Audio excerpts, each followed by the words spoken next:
The silk was too heavy. That was the first thing Julian noticed, a thought so small and trivial it should have been drowned out by the roar of the morning, but instead, it anchored him. It was a cream-colored silk, hand-woven, the kind of fabric that cost more than his father's first car, and it felt like a shroud. He stood in front of the floor-to-ceiling mirror in the dressing room of the estate, the scent of expensive lilies and floor wax thick enough to taste. Outside, the world was humming with the machinery of a high-society wedding. He could hear the muffled sound of a string quartet tuning their instruments 3 floors down. He could hear the laughter of his cousins, the sharp, authoritative bark of his mother directing the caterers, and the distant, rhythmic thud of car doors closing as the first wave of guests arrived. He was 24 years old, and he was exactly where everyone had always told him he would be. He was the perfect omega, the jewel in the crown of a family that traded in reputation as much as they did in textiles. And in 45 minutes, he was supposed to walk down a long, flower-strewn aisle and give his life to Elias Thorne. Elias was a man who smelled of cedar wood, cold mountain air, and the kind of power that didn't need to raise its voice to be felt. He was a man who had never been anything but kind to Julian, in his own distant, gravitational way. They had been together for 2 years, and in those 730 days, Julian had never once said no. He had said yes to the first date. He had said yes to the move into Elias's penthouse. He had said yes to the ring, a diamond so large it felt like a weight he wasn't strong enough to carry. He had said yes because it was the correct thing to do. It was the path of least resistance. It was the way to make the people he loved happy. He looked at his reflection and didn't see a person. He saw a series of successful negotiations. He saw a well-maintained asset. His own scent, usually a soft, warm honey and white tea, was sharp today, souring at the edges with a metallic tang of anxiety that he had been ignoring for months. He reached up to adjust the collar of the silk shirt, and his fingers trembled. It wasn't the wedding he was afraid of. It wasn't Elias. It was the terrifying, hollow realization that if someone asked him why he was doing this, the only answer he had was because I was told to. He sat down on the edge of the velvet bench, his movements stiff. He thought about Elias. He thought about the way Elias looked at him, with a quiet sort of pride, the way a man looks at a rare painting he's finally acquired. Elias was a pillar of the community, a man of iron discipline who ran his family's shipping empire with a precision that bordered on the divine. He was a good man. He was a provider. He was everything an Omega was supposed to want. But as Julian sat there, the silence of the room began to press in on him. He realized he didn't know what Elias liked for breakfast when he wasn't trying to impress Julian. He realized he didn't know if he himself liked the lilies that were currently suffocating the hallway, or if he had just agreed to them because the florist said they were traditional. He had spent 24 years being a mirror, reflecting back the expectations of everyone around him. He was a ghost in his own life. The door clicked open, and his best man, Leo, stepped in, smelling of nervous peppermint and expensive gin. Leo stopped, his eyes sweeping over Julian's pale face. 10 minutes, Jules, Leo said, his voice dropping an octave. Every seated. Elias is at the altar. He looks like a man who's about to win. Julian looked up, and for the first time in his life, the reflection didn't move the way it was supposed to. He didn't smile. He didn't stand up and smooth his hair. He just looked at Leo and said, "I don't know who I am." Leo blinked, the humor draining from his face. "What?" Julian stood up, but he didn't move toward the door. He moved toward the window. "I've said yes to everything, Leo. Every single thing. From the shoes I'm wearing to the person I'm supposed to sleep next to for the rest of my life. I don't know if I want this. I don't know if I want anything. I'm a hollow space where a person should be." Leo took a step forward, his hand outstretched. "Jules, it's just nerves. Everyone feels like this. It's a big day." Julian shook his head, the movement violent. "No. It's not nerves. It's the truth. If I walk out there, I'm disappearing forever. I'll just be Mrs. Thorne. I'll be the Omega who kept the peace. And I'll never know if I actually loved him, or if I just loved being what he wanted." He looked at the service entrance in the courtyard below, a small, unassuming wooden door used by the staff. It was unguarded. It was an exit. He didn't think. If he thought, he would stay. If he thought, the weight of the expectations would crush him back into the mold. He grabbed his coat from the chair, a simple wool thing, not the wedding furs, and he ran. He didn't look back at Leo's shocked face. He didn't look at the flowers. He ran down the back staircase, his heart hammering against his ribs like a trapped bird. He burst through the service door and into the cool morning air, the scent of damp earth and gasoline hitting him like a physical shock. He found his car in the far lot, the keys still in the pocket of the coat he'd worn to the rehearsal. He started the engine, the roar of it sounding like a scream in the quiet morning. He drove. He didn't have a plan. He didn't have a suitcase. He just had a tank of gas and a desperate, glowing need to find a version of himself that wasn't a performance. Back at the estate, the silence that followed the news was more deafening than any shout. Elias Thorne stood at the altar, his hands clasped behind his back, his posture perfect. He had been waiting for 7 minutes. He had smelled the shift in the air before Leo even reached him. The scent of Julian's honey and tea had vanished from the hallway, replaced by the cold, sharp scent of panic and distance. When Leo whispered the words into his ear, "He's gone, Elias." He left. Elias didn't move. He didn't flinch. His face remained a mask of calm, though the sandalwood scent that usually clung to him sharpened into something like ozone before a lightning strike. He stood there for exactly 4 minutes. The guests began to murmur, the sound rising like the tide. His mother approached him, her face a mask of social horror, but he held up a hand, a single, silent command that stopped her in her tracks. He took his phone from his pocket. He didn't call the police. He didn't call his security team to drag Julian back. He typed a single message, his thumb steady on the screen. "When you're ready, I'll be here. Take whatever time you need. I'm not angry." He hit send. Then, he turned to the room, his voice carrying to the very back row without the need for a microphone. "Ladies and gentlemen, there will be no wedding today. Please enjoy the reception. The food and drink are yours. I ask that you respect our privacy." He walked off the dais, his footsteps rhythmic and heavy on the marble. He went home to a penthouse that smelled of Julian's lingering tea and honey, and he sat in the dark for 3 hours, watching the city lights flicker to life. He was a man who had built an empire on knowing exactly what people wanted before they knew it themselves, yet he had missed the most fundamental truth of the man he loved, that Julian didn't know how to want it all. Julian drove until the city skyscrapers turned into rolling hills, and the hills turned into the jagged, salt-sprayed coastline of the north. He stopped in a town called Oakhaven, a place where the air smelled of rotting kelp and pine needles. He found a bed and breakfast called the Gables, run by a woman named Mrs. Gable who had flour on her apron and eyes that had seen everything. He checked in under his middle name. He had no luggage, only the expensive suit under his coat and the credit card he hoped Elias hadn't blocked. For the first 3 days, he did nothing but sleep. He slept until his bones felt heavy, a deep, dreamless exhaustion that felt like he was shedding a skin. On the 4th day, he sat by the window and watched the rain. He realized he didn't know what he wanted for breakfast. Mrs. Gable asked him, "Eggs or porridge, dear?" And he froze. He didn't know which one was the right answer. He didn't know which one made him seem more agreeable. He looked at her, his voice small. I don't know." She smiled, a slow, kind thing. "Well, why don't you try the porridge today, and if you hate it, we'll try the eggs tomorrow. It's just breakfast, Julian. It's not a contract." That was the beginning. He stayed in Oakhaven for 2 weeks. He started small.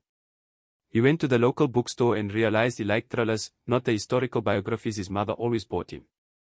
He realized he liked his coffee black, not with the 2 sugars and cream Elias always prepared for him. He realized he liked the sound of the ocean when it was angry. He called his best friend, Leo, from a payphone on the pier, his voice shaking. "I'm okay," he said, before Leo could scream. I'm learning how to breathe." Leo sighed, a sound of pure relief. "Elias hasn't looked for you, Jules. He told everyone to leave you alone. He's been quiet. I've never seen him like this. He's still working, still running the world, but he's different. Like he's waiting for a storm to pass." Julian hung up and cried for an hour. He missed Elias. He missed the scent of sandalwood and the way Elias's hand felt on the small of his back. But he knew that if he went back now, he would just fall back into the old patterns. He would be the agreeable Omega again, and the resentment would grow until it poisoned them both. He moved from the bed and breakfast to a small, drafty flat over a bakery in the city 2 weeks later. He got a job at a library, shelving books and helping old men find newspapers. He lived on a budget. He learned how to cook pasta. He learned that he was actually quite bad at gardening, but he liked the way the dirt felt under his fingernails. He read Elias's message every night before he went to sleep. 17 times a day sometimes. When you're ready, I'll be here. It was the first thing Elias had ever given him that wasn't a command disguised as a gift. It was a choice. While Julian was learning how to be a person, Elias was learning how to be a partner. He went to his therapist, a man who had seen him through the death of his father and the rise of his empire. I let him disappear, Elias said, his voice flat. I thought I was making his life easy. I thought I was giving him everything. But I was just taking up all the space. I never asked him what he wanted because he always seemed so happy to give me what I wanted. I was a tyrant of convenience. He spent his evenings in the penthouse, surrounded by the ghosts of a life they hadn't actually lived. He looked at the guest list for the wedding and realized he didn't know half the people on it. He looked at the menu and realized Julian had never once ordered the duck, yet it was the main course. He felt a profound, aching shame. He had loved Julian, but he hadn't known him. He had loved the idea of him, the perfect, graceful Omega who fit perfectly into the crook of his arm. He hadn't loved the man who might disagree with him, or the man who might want to live in a small flat over a bakery. 2 months and 11 days passed. The seasons shifted, the heat of the wedding morning giving way to the crisp, biting air of late autumn. Julian sat in his small flat, eating a bowl of pasta he had made himself. He looked around at the mismatched furniture and the stack of library books on the floor. He felt a strange, solid sense of peace. He knew what he liked. He knew what he hated. He knew that he was capable of surviving on his own. And he knew, with a clarity that made his heart ache, that he wanted to go home. But not to the old home. He wanted to go to Elias. He picked up the phone. His heart was beating fast, but it wasn't the frantic, trapped rhythm of the wedding morning. It was the steady, purposeful beat of a man making a choice. Elias answered on the second ring. Julian. His voice was rougher than Julian remembered, a little less polished. I know what I want, Julian said. He didn't say hello. He didn't apologize. He just spoke the truth. Elias was silent for a long moment. Tell me, he said softly. I want to be with you, Julian said, his voice clear. But I don't want to be the person I was. I don't want to say yes because I'm afraid of the silence. I want to be able to tell you when I'm angry. I want to be able to tell you when I want something else. I want to be a person, Elias. Not a reflection. I've spent 2 months finding out who that person is, and he's a bit messy. He likes cheap coffee and he's terrible at gardening. And he loves you. But he only loves you because he finally knows he has the option not to. Elias let out a breath, a sound that was half sob, half laugh. I need to tell you something too, Elias said. I was part of the pattern, Julian. I liked how easy you made it for me. I liked that I never had to compromise. I was a coward. I didn't want to see that you were fading away because it made my life more comfortable. I don't want the perfect Omega anymore. I want the man who ran away. I want the man who shelves books and eats bad pasta. I want you, Julian. All of you. Even the parts that disagree with me. Especially those parts. They met at a small, nondescript cafe the next day. No security, no fancy cars. Elias was wearing a simple sweater, his hair a little longer than usual. He smelled of sandalwood and rain. Julian wore his wool coat and smelled of white tea and the faint, sweet scent of the bakery below his flat. When they saw each other, they didn't run into each other's arms. They stood 5 feet apart and looked at each other. They were different people now. The silence between them wasn't heavy with expectation, it was light with possibility. Can we start over? Julian asked. Not from the beginning, Elias said, stepping closer. We know too much for that. But we can start from here. From today. They didn't move back into the penthouse immediately. Julian kept his flat for another month. They went on dates. Real dates, where they argued about which movie to see and what kind of food to eat. Elias learned that Julian hated lilies, he actually preferred wildflowers, the ones that looked a bit chaotic. Julian learned that Elias was actually quite insecure about his ability to be vulnerable, and that he used his power as a shield. They were slower now. They were less smooth. They had their first real argument 3 weeks in, about a chair Julian wanted to buy that Elias thought was hideous. It was the most beautiful moment of Julian's life. He stood his ground. He said, "I like it, Elias. I want it in the living room." And Elias had looked at him, surprised, then smiled and said, "Okay. Let's get the chair." It was a small thing, but it was everything. A year later, the world was different. They were living in a house they had chosen together, a place with a large garden that Julian was still failing to master, and a library that was filled with books they both actually read. The scent of the house was a blend of sandalwood and honey, a new scent that belonged only to them. One morning, Julian woke up feeling a strange, heavy warmth in his belly. His scent had changed, the honey was deeper, richer, with a creamy undertone that made his own head swim. He knew what it was before he even took the test. He sat on the edge of the bed, the same way he had on the wedding morning, but this time, he wasn't looking for an exit. He was looking for his partner. Elias came in with 2 mugs of coffee, black for Julian, just the way he liked it. He stopped in the doorway, his nostrils flaring. He could smell it too. The air in the room was thick with the scent of a new life, a sweet, golden aroma that made Elias's heart skip a beat. "Julian?" Elias asked, his voice hushed. Julian looked up, a slow smile spreading across his face. "I have something to tell you," he said. "But first, I want to ask you, what do you want?" Elias set the coffee down, his hands trembling slightly. He walked over and knelt between Julian's knees, resting his forehead against Julian's stomach. "I want whatever you want," he whispered. "No," Julian said, tilting Elias's chin up. "Not because I'm asking." "What do you want, Elias?" Elias looked into Julian's eyes, his own eyes wet with unshed tears. "I want this family. I want to raise a child with the man who had the courage to leave me so he could find himself. I want to see you become a father. That is my honest, selfish, deepest want." Julian nodded, his hand resting on Elias's hair. "Then we want the same thing. Because I want this too. This is the first time I've said yes and known it was mine."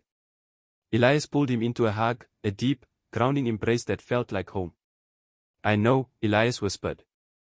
"I've been waiting for that yes for a long time." They spent the rest of the morning in bed, talking about names and colors for a nursery, but this time, every decision was a conversation. There were no assumptions. There were no silent agreements.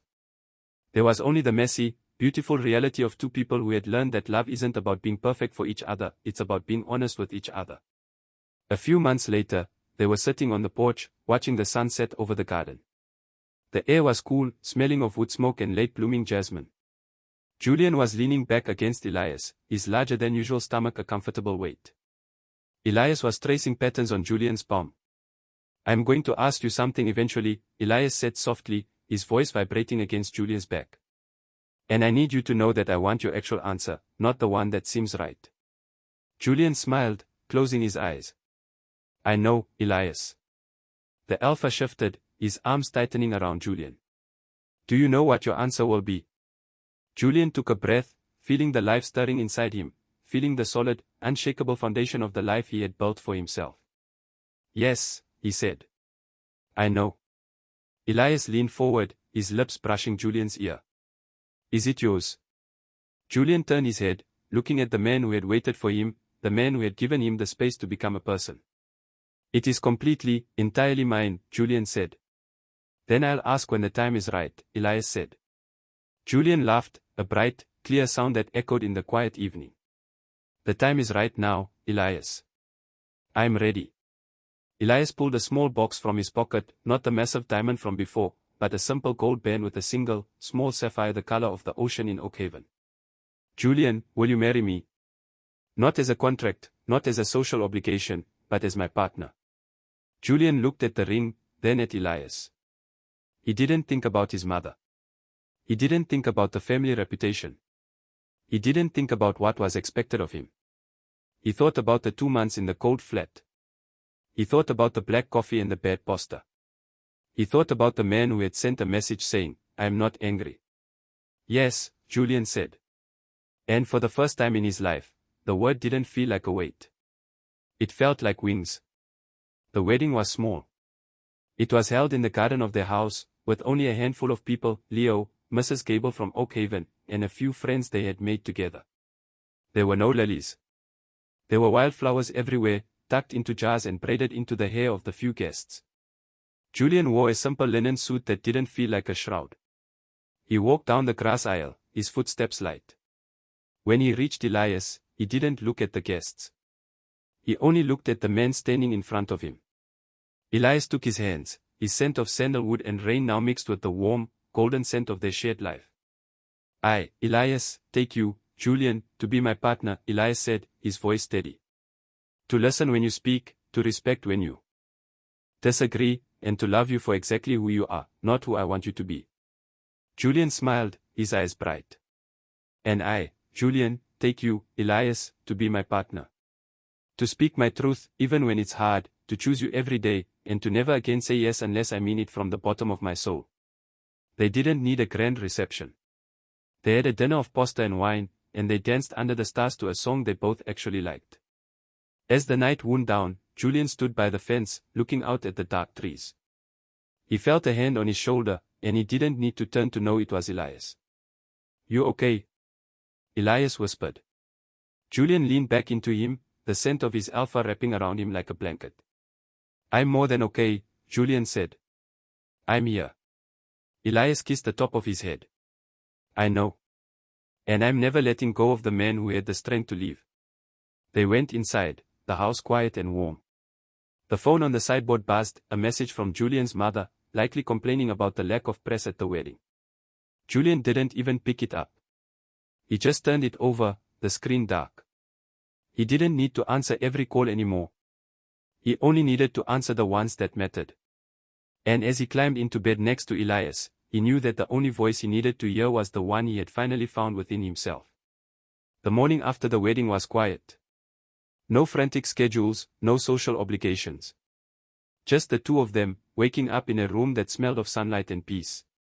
Julian watched Elias sleep for a moment, noting the small lines around his eyes that hadn't been there a year ago, the lines of a man who had learned how to worry about someone other than himself. When Elias opened his eyes, he smiled, a slow, genuine thing. "Good morning, husband," Elias said. Julian laughed, the words still sounding new and wonderful. "Good morning." They stayed in bed for a long time, talking about nothing and everything. Julian told Elias about a book he wanted to read, and Elias told Julian about a project he was working on that he actually wanted Julian's opinion on. It wasn't a performance. It was a life. And as Julian got up to make the coffee black for both of them, he caught his reflection in the mirror. He didn't see a series of negotiations. He didn't see a well-maintained asset. He saw a man with messy hair and tired eyes and a heart that was finally, truly full. He saw Julian. And that was more than enough. The years that followed were not perfect. They had more arguments. They had days where they didn't understand each other. They had the exhaustion of a newborn and the stress of a changing world. But they never went back to the silence. They never went back to the agreeable yes. Every conflict was a bridge, not a wall. Every disagreement was a chance to see each other more clearly. When their son was born, he smelled of honey and sandalwood, a perfect blend of the two of them. They named him Oliver, after the town where Julian had found his breath. And as Julian held the baby for the first time, he looked at Elias and saw not a king on a throne, but a father with tears in his eyes. "Do you want to hold him?" Julian asked. Elias reached out, his hand steady and sure. "More than anything," he said. And Julian knew, without a shadow of a doubt, that it was the truth. Because in this house, in this life, they didn't say things because they were supposed to. They said them because they were true. The phone on the nightstand rang, a call from the office, but Elias didn't even look at it. He just kept his eyes on his son and his husband. The world could wait. The empire could wait. The only thing that mattered was the quiet, honest breath of the people in this room. Julian leaned his head on Elias's shoulder, the scent of his family surrounding him. He thought back to the wedding morning, to the heavy silk and the suffocating lilies. He thought about the boy who had run away because he didn't know how to stay. He was grateful for that boy. He was grateful for the fear and the confusion and the 2 months of bad posture. Because without them, he never would have found this. He never would have found the strength to say the only yes that ever mattered. The one that was his. And as the sun rose higher, casting long, golden shadows across the floor, Julian closed his eyes and let out a long, slow breath. He was home. He was whole. And he was finally, truly, himself. The end of the beginning had passed, and the rest of their lives was waiting, a blank page that they would fill together, one honest word at a time. Elias shifted the baby in his arms, his gaze never leaving Julian's face. "You're thinking again," he murmured, a small smile playing on his lips. "I am," Julian admitted. "What about?" Elias asked, his voice a low rumble of affection. "About how lucky I am that I ran away," Julian said. Elias's expression softened, his thumb brushing the baby's cheek. "Me too, Julian. Me too. If you hadn't, I'd still be a man who had everything and understood nothing. You saved us both." Julian took Elias's hand, their fingers interlocking. "We saved each other," he corrected. And that was the final truth of it. They had dismantled the cage they had both been living in, and they had built something better in its place. Something real. Something that could weather any storm. As the baby stirred, letting out a soft, tiny cry, Julian reached out to take him back, his movements graceful and sure. It was time for the day to start. It was time for the beautiful, messy, wonderful work of being a family. And as they walked out of the bedroom together, the scent of honey and sandalwood followed them, a lingering reminder of the choice they had made to be honest, to be vulnerable, and to be together on their own terms. The house was full of light, and for the first time in his life, Julian didn't feel the need to fill the silence with an agreeable yes. He just smiled at his husband, and the silence was enough. It was more than enough. It was everything. They walked down the stairs, their footsteps echoing in the quiet house, a steady, rhythmic sound that spoke of a life well lived and a love well earned. The garden was waiting outside, messy and chaotic and full of life, just like them. And as Julian looked out at the wildflowers swaying in the breeze, he knew that he wouldn't change a single second of the journey that had brought him here. Every missed call, every lonely night, every difficult conversation, it had all been worth it. Because he was no longer a ghost. He was a man who knew what he wanted. And what he wanted was right here, in the curve of Elias's arm and the weight of the baby in his own. He was home. And for the first time, he knew exactly why. The sun climbed higher in the sky, warming the earth and bringing the scent of the garden into the house. It was a good day. It was a new day. And it was theirs. Julian felt a surge of gratitude so strong it took his breath away. He looked at Elias, who was watching him with that same quiet pride, but this time, it wasn't the pride of an owner. It was the pride of a partner. "I love you," Julian said, the words simple and profound. "I love you too," Elias replied. And they both knew, without a doubt, that it was the truest thing they had ever said. The world outside continued to turn, with its noise and its expectations and its endless demands, but inside the walls of their home, there was only the truth. There was only the love they had built from the ruins of their old lives. And as they sat down to breakfast, eggs today, because that was what Julian had decided he wanted, they knew that they had everything they needed. They had each other. They had their son. And they had the freedom to choose their own way, every single day. Julian took a sip of his coffee, the bitter warmth grounding him. He looked at the empty chair where a guest might have sat, and he felt a sense of peace. They didn't need guests. They didn't need a performance. They just needed this.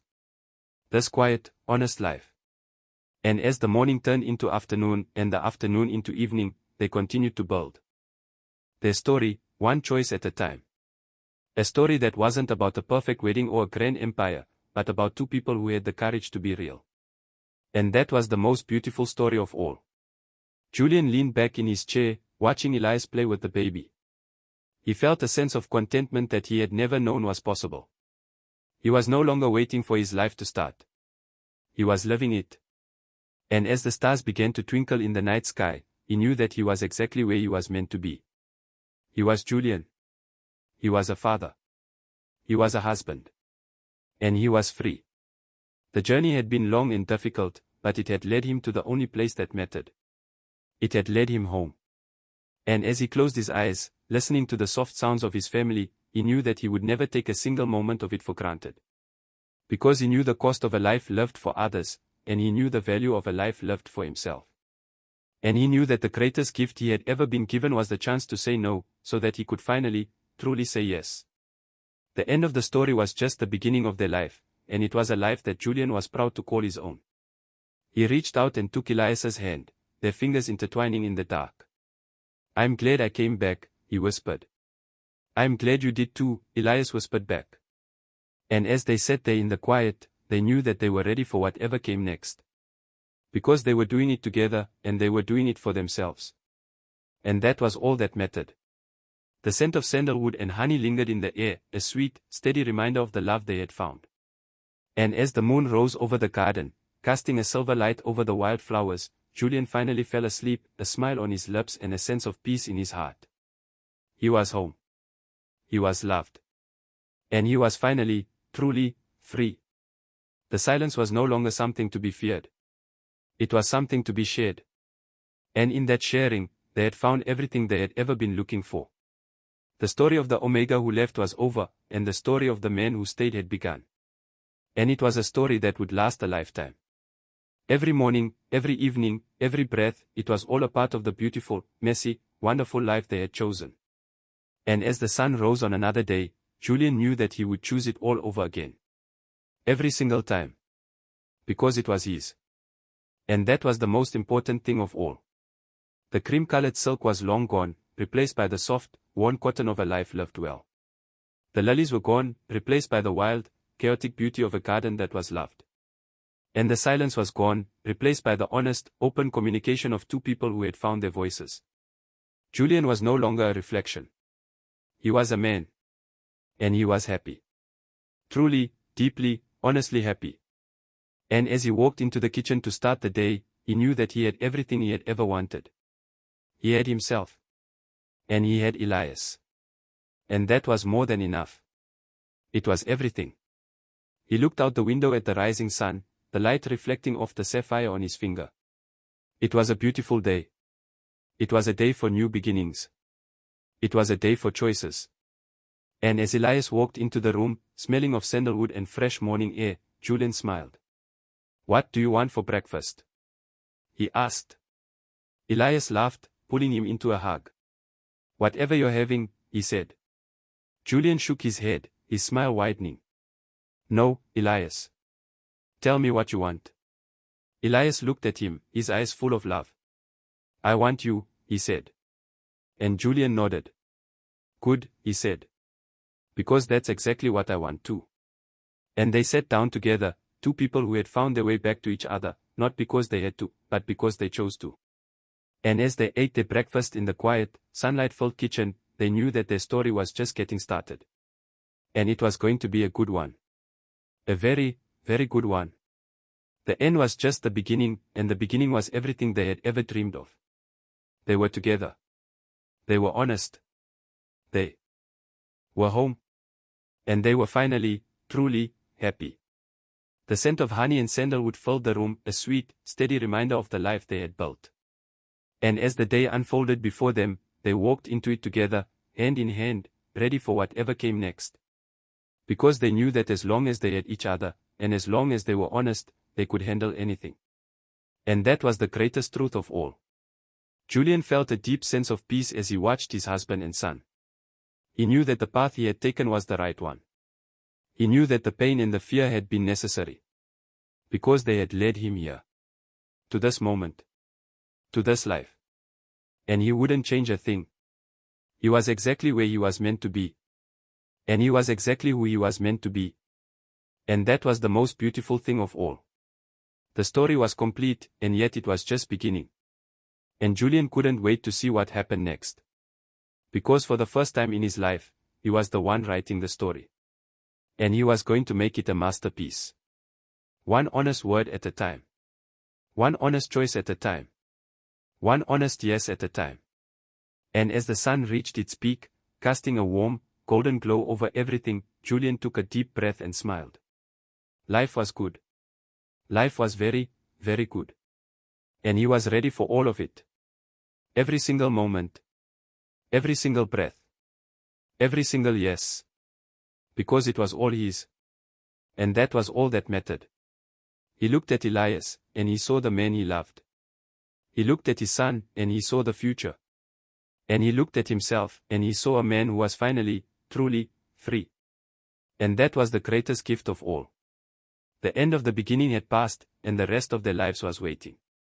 And Julian was ready. He was more than ready. He was home. And he was happy. Truly, deeply, honestly happy. And as he walked into the future with his family by his side, he knew that everything was going to be okay. Because they were doing it together. And they were doing it for themselves. And that was the most important thing of all. The scent of honey and sandalwood lingered in the air, a sweet, steady reminder of the love they had found.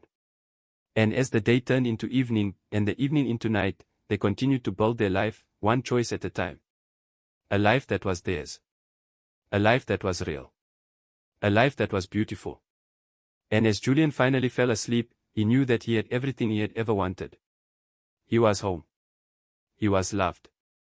And he was finally, truly, himself. And that was the most beautiful story of all. The end.